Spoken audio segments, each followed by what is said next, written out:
Shalom saudaraku, berjumpa kembali bersama dengan saya Pendeta Jakob Setio, masih dalam program Sapa Jemaat di Rumah. Kali ini kita akan bersatu bersama-sama, mari kita berdoa. Bapa kami rindu, firman-Mu sungguh memberkati kami, dan biarlah melalui renungan firman itu, kami semakin dikuatkan, diteguhkan di dalam pengiringan kami akan Engkau. Kami siap diberkati. Terpujilah namamu kekal selama-lamanya. Dalam nama Yesus kami berdoa. Haleluya. Amin. Firman Tuhan kali ini terambil dari Matius 3 ayat yang ke-8. Matius 3 ayat 8 berkata, "Jadi hasilkanlah buah yang sesuai dengan buah pertobatan." Saudaraku, jika kita mengaku sudah bertobat, mengikut Tuhan dan mau setia mengiring akan Dia, maka tanda pertobatan tersebut harus diwujud nyatakan dalam tindakan yang dapat kita lihat. Artinya, buah pertobatan tersebut dapat dinikmati dan dirasakan oleh orang-orang di sekitar kita. Apakah itu suami, istri, orang tua, anak, dan lain sebagainya. Allah menghendaki agar kita tidak statis atau tidak bertumbuh setelah kita menerima pertobatan di dalam Tuhan, tetapi kita harus bergerak secara dinamis dan menghasilkan buah-buah yang nyata. Nah, sesuai dengan firman Tuhan yang kita baca di atas, saudaraku, maka ada beberapa buah yang seharusnya dihasilkan oleh orang percaya setelah ia mengalami perjumpaan dengan Tuhan. Yang pertama adalah buah pertobatan itu sendiri. Buah pertobatan yang dimaksudkan adalah kehidupan yang baru di dalam Kristus. Kehidupan yang lama adalah kehidupan yang tidak berpengharapan, tidak ada keselamatan, dan hidup dalam kuasa kutuk dosa.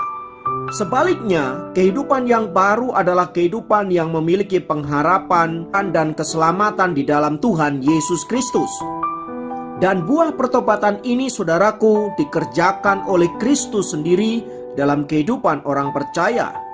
Artinya, setiap orang yang menerima Tuhan Yesus dalam hidupnya, ia sudah dipindahkan dari kehidupan yang lama ke dalam kehidupan yang baru, dari kuasa kutuk dosa ke dalam kelepasan dan kebebasan. Demikian juga dari kehidupan yang gelap gulita ke dalam terang Tuhan yang ajaib. Jadi anak-anak Tuhan harus menyadari akan hal ini, bahwa setelah ia menerima Yesus sebagai Tuhan dan Juru Selamat, statusnya diubahkan dari anak-anak kegelapan, anak-anak iblis, menjadi anak-anak terang dan anak-anak Allah yang Maha Tinggi, yang berhak menerima warisan kerajaan surga. Yang kedua adalah buah roh. Bahasan akan buah roh ini, saudaraku, dicatat di dalam Galatia 5 ayat 22 sampai 25. Di sana dicatat bahwa buah roh itu adalah kasih, sukacita, damai sejahtera, kesabaran, kemurahan, kebaikan, kesetiaan, kelemah lembutan, penguasaan diri. Nah, buah ini seharusnya nampak nyata dalam kehidupan kita orang-orang percaya yang telah menerima kehidupan yang baru di dalam Tuhan dan dipenuhi dengan kuasa Roh Kudus. Itu artinya kita yang tadinya memiliki karakter atau sifat-sifat yang buruk harus mengalami perubahan yang nyata. Seperti misalnya, yang pemarah menjadi peramah, yang dulunya adalah orang yang pelit sekarang menjadi pemurah, dulunya adalah orang yang sombong sekarang menjadi rendah hati, dan lain sebagainya. Nah, buah roh ini, saudaraku, terjadi hanya apabila ada kerjasama antara kita dan Roh Kudus. Artinya, Roh Kudus memenuhi diri kita dan kita mentaati pimpinan dan bimbingan daripada Roh Kudus itu. Tanpa kerjasama ini, maka perubahan hidup untuk kita memiliki buah roh itu tidak akan pernah terjadi. Sebab buah roh ini hanya akan dikerjakan oleh Roh Kudus bagi orang-orang yang mau mentaati dan tunduk kepada otoritasnya. Itu artinya tanpa ketertundukan dan kemauan dipimpin oleh Roh Kudus, maka kita tidak akan pernah mengalami perubahan hidup yang nyata dalam hidup ini. Karena itu saudaraku, apabila ada orang percaya yang mengaku bahwa dirinya dipimpin oleh Roh Kudus, dipenuhi oleh Roh Kudus, tetapi hidupnya tidak mengalami perubahan-perubahan yang nyata, semuanya itu adalah omong kosong. Sebab bila kita mengikuti pimpinan Roh Kudus, maka hidup kita pasti akan berubah ke arah yang lebih baik, ke arah yang memuliakan nama Tuhan sesuai yang dicatat oleh Galatia 5 ayat 22 sampai 25. Yang ketiga adalah buah kekudusan yang terdapat di dalam Roma 6 ayat 22. Kekudusan adalah hal yang penting bagi orang percaya. Allah pernah berkata, "Kuduslah kamu sebab Allah adalah kudus." Sebab tanpa kekudusan tidak ada seorang pun yang dapat melihat Allah, dan tidak ada seorang pun yang dapat bersekutu dengan Allah. Lalu pertanyaannya, bagaimana kita bisa mempunyai buah kekudusan? Dengan cara menyerahkan anggota-anggota tubuh kita menjadi hamba kebenaran di dalam Tuhan, yang membawa kita kepada pengudusan itu sendiri, seperti yang dicatat di dalam Roma 6 ayat 19.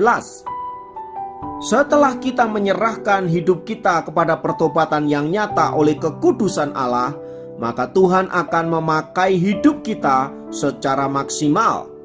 Sebab Alkitab juga mengatakan bahwa barang siapa menjaga dirinya dari hal-hal yang cemar, maka Allah akan memakai dia untuk menjadi alat kemuliaannya. Jadi yang hidup dalam perselingkuhan tidak boleh lagi berselingkuh. Yang hidup dalam kenajisan, perzinahan harus meninggalkan semua itu. Dan mereka yang mengotori tubuhnya dengan hal-hal yang cemar dan najis harus bertobat. Jangan serahkan tubuhmu lagi untuk hal-hal yang cemar dan dosa, tetapi serahkan tubuhmu untuk kemuliaan Allah. Oleh sebab itu saudaraku, sesuai dengan Matius 3 ayat yang ke-8 di atas tadi, maka baiklah kita menghasilkan buah-buah pertobatan. Ingatlah bahwa pohon yang tidak menghasilkan buah, maka dia pasti akan ditebang. Sebab firman-Nya berkata, "Kapak sudah tersedia pada akar pohon, dan setiap pohon yang tidak menghasilkan buah yang baik pasti ditebang dan dibuang ke dalam api." Mari sebagai anak-anak Tuhan yang diberkati, kita menghasilkan buah-buah pertobatan. Kiranya Tuhan memberkati. Mari kita berdoa. Tuhan, kami naikkan pujian dan syukur untuk firman-Mu yang menegur kami agar kami menghasilkan buah-buah yang nyata dari pertobatan kami, supaya olehnya kami dapat menyaksikan bahwa Tuhan yang kami sembah adalah Tuhan yang penuh kasih, Tuhan yang luar biasa yang telah memberikan kami keselamatan. Mungkin selama ini kami masih terikat dengan pola hidup kami yang lama. Kiranya Roh Kudus melepaskan kami dari segala bentuk keterikatan itu dan menjadikan kami orang-orang yang merdeka di dalam Tuhan. Terima kasih Bapa untuk firman-Mu dan untuk kebenaran-Mu. Kiranya Allah Roh Kudus boleh menolong kami untuk mempraktekkan firman ini. Dalam nama Yesus kami berdoa. Haleluya. Amin. Demikian program Sapa Jemaat kali ini. Sampai jumpa dalam program Sapa Jemaat yang lain. Tuhan Yesus memberkati.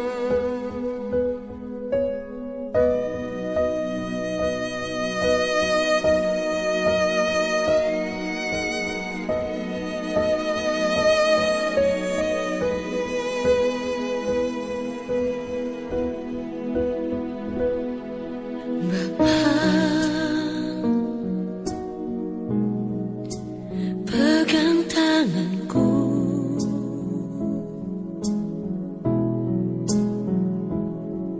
aku rindu saat teduh bersamamu.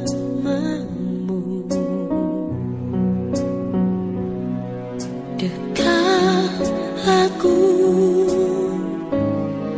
dalam hangat naunganmu, bawa hidupku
nafasku Bapa,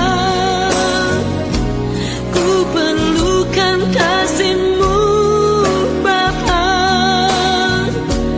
berjalan di samping-Mu Bapa, seumur hidupku. Lebih dari nafasku Bapa,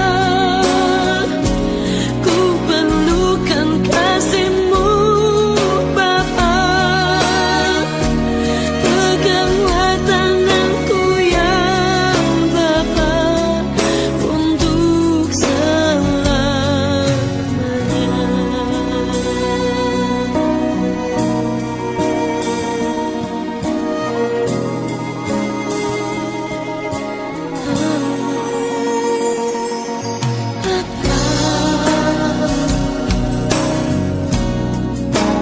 Pegang tanganku, aku rindu,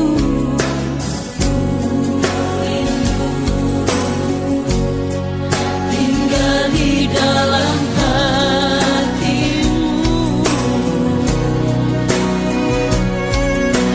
Kau terang yang membuatku melihat jauh ke dalam kebenaran-Mu Bapa. Oh, lebih dari nafasku Bapa, ku perlukan kasih-Mu Bapa,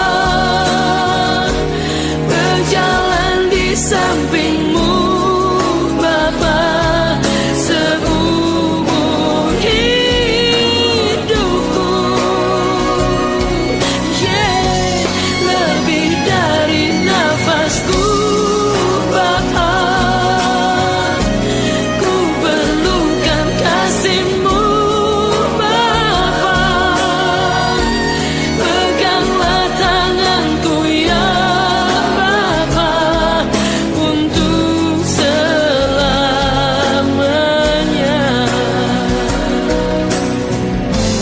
Lebih dari nafasku, ku perlukan kasih-Mu Bapa, berjalan di samping-Mu Bapa, seumur hidupku. Lebih dari nafasku, ku perlukan kasih-Mu Bapa, peganglah tanganku ya Bapa untuk selamanya.